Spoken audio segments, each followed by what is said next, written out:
Cowboys Nation, buckle up, because today we're diving headfirst into some rumors that have been swirling all over social media, and the name at the center of it all is none other than Jeffrey Simmons, the star defensive tackle from the Tennessee Titans.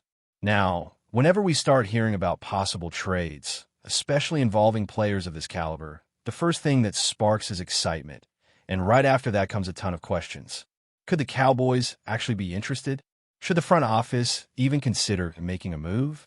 And, of course, does the math even add up? Because, let's be honest, you cannot talk about trades in the National Football League without breaking down the numbers. The story that really kicked this whole thing off was a report claiming that Tennessee might be willing to move Simmons in 2025, and that such a deal would slam them with a massive cap hit, somewhere north of $31 million. That number spread like wildfire, and it got Cowboys fans, Titans fans, and pretty much everyone in between talking. But here's the problem. The numbers in that viral post were flat out wrong. When people throw out figures that don't line up with the reality of the salary cap, it can create a storm of unnecessary speculation. And if you want to have a serious conversation about roster construction, you need to start with facts, not fantasy math. So let's set the record straight. Right now, Jeffrey Simmons counts a little over $22 million against the Titans cap. If Tennessee were to trade him, instead of losing money, they would actually save close to $18 million. Now, that figure is slightly smaller in practice because the team has already paid him for games played this season. But the key takeaway is this. Trading him does not bury the Titans under a $31 million dead money avalanche. That scenario would only apply if they outright released him, which obviously isn't happening. The actual dead money tied to a trade is closer to $15 million, about half of what was floating around online. From the perspective of any team looking to acquire Simmons, the contract itself is not nearly as scary as people initially thought. A team like the Cowboys, or any other contender sniffing around, would be responsible for paying his base salary along with some per-game bonuses, which adds up to just under $18 million for the remainder of the season. And looking ahead, the future numbers are $20.67 million for the next year and $23.5 million for the season after that. Here's the best part. None of that future money is guaranteed. So, if you bring Simmons on board and, for whatever reason, things do not work out, you're not stuck. That kind of flexibility makes a player like this extremely attractive to front offices that are constantly juggling talent with long-term financial strategy. But let's put the contract talk aside for a moment and focus on what Jeffrey Simmons actually brings to the field, because at the end of the day, that's what really matters. The big man has looked much more like his old self this year. He has racked up 5 tackles for loss, 2 sacks, and has been a constant disruptive force on a Titans team that, frankly, looks like it is headed for a rebuild. This is a player who, when healthy, can collapse pockets, stuff the run, and set the tone for an entire defensive line. Back in 2022 and 2023, before injuries slowed him down, Simmons was producing at a Pro Bowl level. And this season, it feels like he's tapping back into that form. He has always been strong against the run, but the pass-rushing flashes are there again, which is what makes him so intriguing. Now, I know what a lot of Cowboys fans are already thinking. Dallas has invested heavily in the defensive tackle position. You've already got Osa Odigizua, who has grown into a key piece of the rotation, and you went out and brought in Kenny Clark, a guy with plenty of talent and experience in the middle. So, the question becomes, do you really want to commit serious money and give up draft assets for a third high-profile defensive tackle? That's where the debate gets complicated. Because on one hand, Jeffrey Simmons is absolutely the type of player who can change games. On the other hand, if you're paying him top-level money but he's only on the field for 40% of the defensive snaps, then are you really getting proper value out of that investment? That's the balancing act the Cowboys front office would have to think about. You don't want to give up premium picks and eat a big chunk of your salary cap for a guy who ends up limiting the growth of players you already believe in. If Dallas didn't already have Odigizua or hadn't invested in Kenny Clark, then this would be a totally different conversation. In that scenario, Simmons would be the perfect target. But right now, the fit isn't as clean. You'd essentially be stacking talent in one room while ignoring needs elsewhere, like at edge rusher, where the production just hasn't been good enough. And that's why, As much as I like Simmons as a player, I don't think it makes sense for Dallas specifically. Not because of his talent. There's no denying what he brings, but because of roster construction. It's like trying to add another sports car to your garage when what you actually need is a pickup truck. It looks nice, it's fun to think about, but it doesn't solve the real problem. Now, with all that being said, Simmons as a trade candidate across the league absolutely makes sense. Tennessee looks like a team on the verge of blowing things up. Their record is poor, their roster is aging in key spots, and it feels like coaching changes could be on the horizon. That's the kind of environment where a player like Simmons, who still has prime years ahead of him, becomes very attractive to teams that are ready to compete right now. And that's why his name keeps coming up. For Cowboys fans, though, I think the smarter play is to look at positions of need. If you're going to move assets and spend money, wouldn't you rather do it at edge rusher, where the rotation hasn't delivered consistent pressure? Wouldn't you rather shore up a position that actually feels thin, instead of adding to one that's already well-stocked? That's the real question. Because let's be honest, we've seen what happens when you invest heavily in one area without balancing the rest of your roster. It leaves you vulnerable when injuries hit or when matchups expose your weaknesses. Dallas doesn't need another body in the middle as much as it needs consistent pressure from the outside. If you could somehow land an edge rusher with the disruptive impact of Simmons, then I'd say pull the trigger right now. But as things stand, Simmons himself just doesn't feel like the right puzzle piece for this Cowboys defense. Still, it's fun to imagine.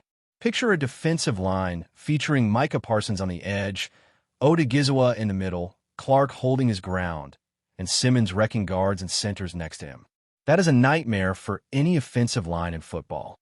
It would be pure chaos up front. The problem is that football isn't built on what-ifs alone. It's built on strategy, numbers, and making sure every dollar you spend gets you closer to a Super Bowl. And right now, adding Jeffrey Simmons doesn't check all those boxes for Dallas. The buzz started when reports suggested that, with Devin Witherspoon returning to the field, Woolen's playing time had been shrinking and rival teams were beginning to circle, believing that he could actually be available before the deadline. That alone is pretty wild when you think about how quickly things have shifted for him. Just 2 seasons ago, he was this rookie sensation with 6 interceptions, showing off insane athleticism, length, and ball skills. He looked like a cornerstone for the Seahawks defense. But this year, he hasn't been the same guy. His snaps have gone down, his impact plays have gone down, and it feels like Seattle's coaching staff has started leaning toward other players in the secondary. Now, when I hear that kind of situation, I immediately start to wonder whether the leak to reporters came straight from inside Seattle. Think about it. If you're the Seahawks, and you're not sure if Woolen is in your long-term plans, it makes sense to let the league know he might be available. That way, you can gauge the market, see if anyone is willing to bite, and maybe even drive up his value by sparking some competition. That's classic front office maneuvering. So what does this mean for the Cowboys? Well, cornerback has been a roller coaster for Dallas this season. Injuries, inconsistency, and just flat-out poor play at times have left the secondary vulnerable. When you're going up against high-powered passing attacks in the NFC, you can't afford to be shaky at corner.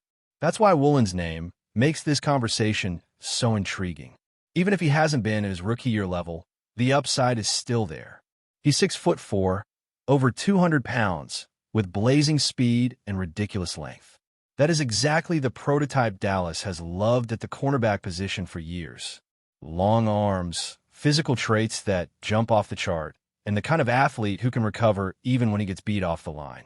Honestly, I was shocked that the Cowboys didn't draft him in the first place, because he checks every single box that they usually drool over. But before anyone gets too excited, we've got to weigh the other side of the equation. First off, if Woolen is really available, why would Seattle let him go? Usually, when a team makes a young, cheap, talented player available, it's because something isn't clicking. Maybe it's scheme fit. Maybe it's coaching. Maybe the player just hasn't developed the way they expected. In Woolen's case, he has looked less comfortable in zone coverage, which Seattle has leaned into more.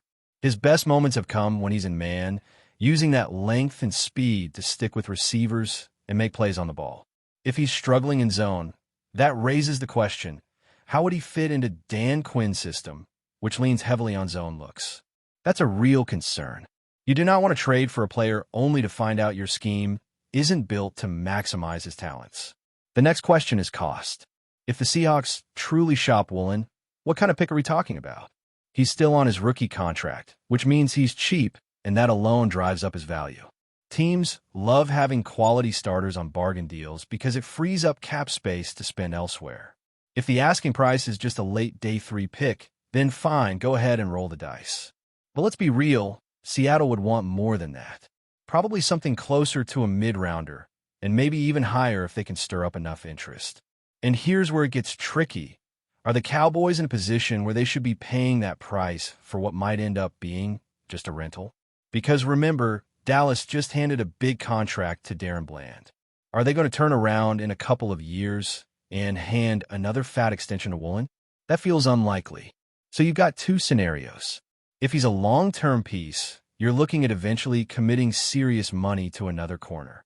If he's just a short-term rental, then you have to ask whether this team, right now, is really in a position to be giving up assets for a player they might lose after the season.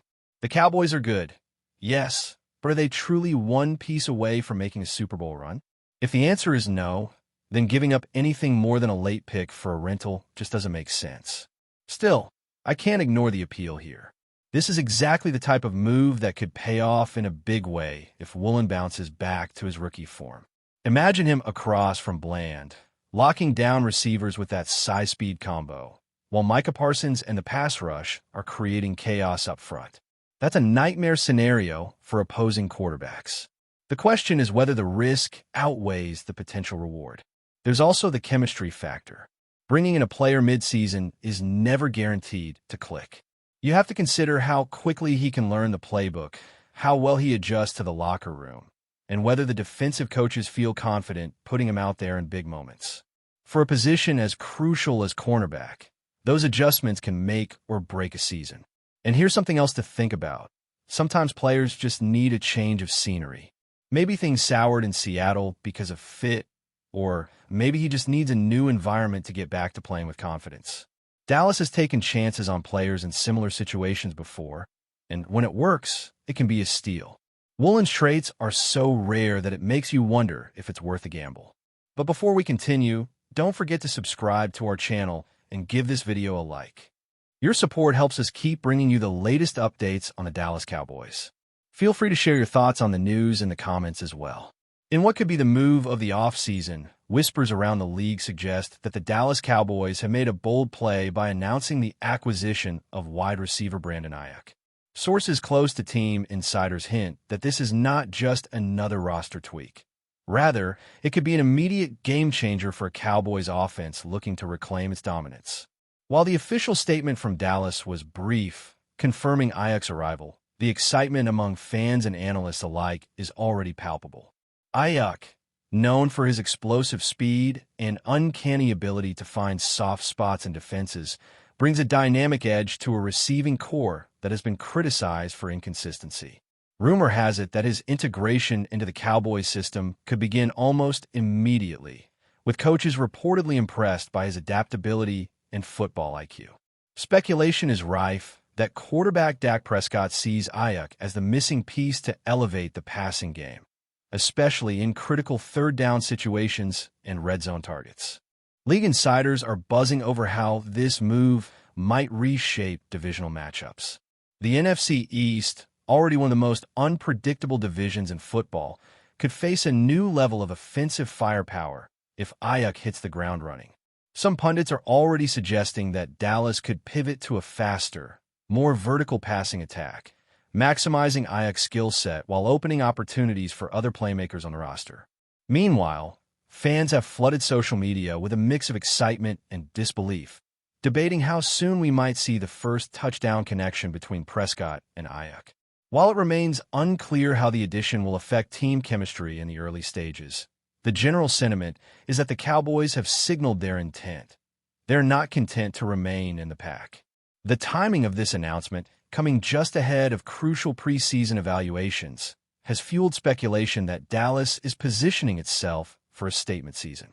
If the rumors hold true and Aiyuk delivers immediately as expected, the Cowboys may have just pulled off one of the most talked-about acquisitions of the year.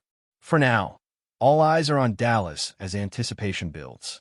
The league is watching, the fans are buzzing, and Brandon Aiyuk could be on the verge of redefining what it means to wear the star. That's it for this update. If you enjoyed the video and want to keep receiving exclusive news about the Dallas Cowboys, please subscribe to our channel and give this video a like. We always look forward to your comments and opinions. See you in the next video.